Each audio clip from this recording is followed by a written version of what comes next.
Hey, building confidence is a combination of different factors. It's self-awareness, it's experiencing failure, and it requires both vulnerability and courage. Those are some pretty big concepts for anyone to step into with just one piece of creative work. And that's why it takes time. Whether you're a painter, dancer, writer, or a musician, creative confidence is something that is really a base necessity to be able to create anything at all. We're all called to do something unique. Creativity is exploration. You're the first human being landing on this planet of inspiration that you're going towards, and honestly, you don't know if it's safe. We've talked about creativity and fear earlier on this channel, but to sum it all up, no matter what angle your fear is trying to take in your process, the outcome is always the same that your fear is aiming for. It's trying to stop the creative process completely, because your fear is telling you that where you are going, it's unknown and it's not safe, and therefore we should stop and move on to something more familiar. And this is why the outcomes that fear wants are always predictable, because they are safe.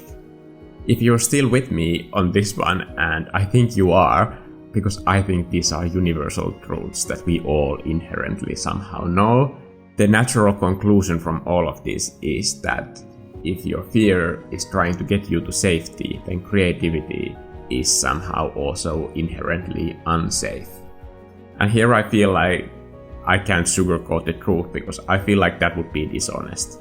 Creativity can absolutely lead you to failure, embarrassment, or public ridicule. All these situations, mind you, are things that you can absolutely survive from. Trust me, I have thousands and thousands of failed creative projects that ended up going nowhere, or when I published them, they were kind of like super bad and just objectively bad for anybody to see. But that's also part of the growth process. And despite all of those failures, I'm still here. I'm still creating art. I'm not bruised nor broken. I'm just hungry for more, honestly. That's why confidence isn't fast to build, because you need the experience from those failures to know that those failures are survivable. And that's part of the confidence, that you know that you might not know the outcome of your creative process, but you know that you will survive the outcome. And that gives you courage. Now that we have ripped this band-aid off, and I know that I could deliver this bad news a bit better, sorry about that, but the scary part here is done. In that process of experiencing all those failures, you will eventually, it's just a matter of time before you hit those targets enough times that you know what actual success feels like. And here's the important part. Those successes will probably not come from the things that you at this point think that success is. In fact, your whole concept and whole definition of what success means specifically to you might completely, and probably will completely, flip over on its head. And that's a good thing. That's personal growth. Often what aspiring young artists think of as success, they turn out to be rather vain and meaningless things once they have a bit more years of experience under their belt. Success is always subjective, and it's always worth re-evaluating every few years what success looks like to you. What do you want to become as an artist or as a creative person? And not just what that means to you, but what that means to your work. What do you think of as a successful creative piece? For me, at this moment, a painting that I am happy with is one that has characters that feel like friends, or environments that I can escape to, and then they give me this sort of momentarily relief. Or it could be just a painting that describes one part of my life in a way that I feel is meaningful, and something that reflects who I am, and it gives me greater understanding of what's happening inside my head.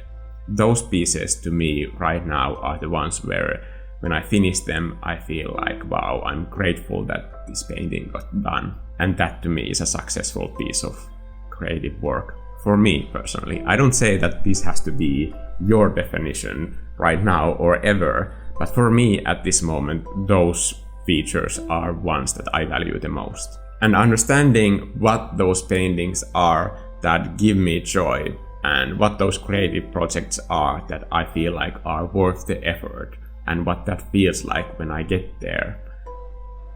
I think that's where my confidence comes from, is understanding the risks. I understand that nothing is certain in creativity because I'm going to places where I have never been. I can't know what there is, but I have a taste of what the possibilities are, and I am willing to pay the price to go there and face that kind of fear and uncertainty because I know that it's worth it for me. And I know that even if I fail and even if I meet failure, I won't die from it. I know that the failure is completely survivable for me, and the reward is greater. And my love for the art and my love for my creativity, it's greater than my fear of failure. And this is not to say that you can minimize or get used to the risk, because in creativity, you have to be brave. And whenever you are brave, you have to be vulnerable, because there is no courage without vulnerability. And there is no way to minimize that, because whenever I publish a painting, I feel like I'm exposed in ways that feel sometimes incredibly uncomfortable. And there is no way to get used to that feeling at all. It will always feel scary. And I'm not making this video so that you would be living a creative life without risk, because then you are not being creative, you're not being brave, and you're not using your courage to create artwork. You're not truly living up to your potential. Sometimes you post a piece of artwork and then you realize later what it means. Oh, this means that moment in life that happened. And somebody can just like read right through your artwork and see something painful in your life and put it in a comment, and that can feel very hurtful sometimes online.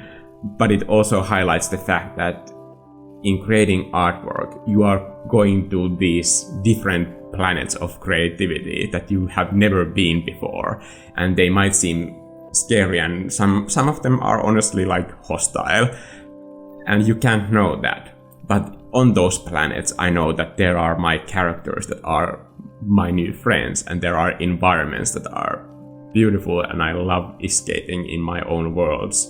And most of all, on those planets, you can find yourself in your own paintings, and that is worth all the risk, and no amount of fear is going to stop me from getting there. And I hope that brings you confidence, because you know that the reward is always going to be greater than the scary risk of just making a bad piece of creative work. Because in the greater scheme of things, who cares? You always have to have this weird two feelings about your art. One is that I love it more than anything in my life, but if it doesn't work out, you're just like, meh, it's not that important. I'm gonna make another one again, because I'm gonna keep exploring and I'm going to keep finding new things, because I feel like that's my purpose in life, and that's what I feel like everybody should do at some point, because it's the greatest way to find yourself, really. And that's why I think you should go and just finish whatever creative project you're working on and stop watching this video. I'm Mikko, subscribe so you can return later, and I'll see you in my next video. Bye!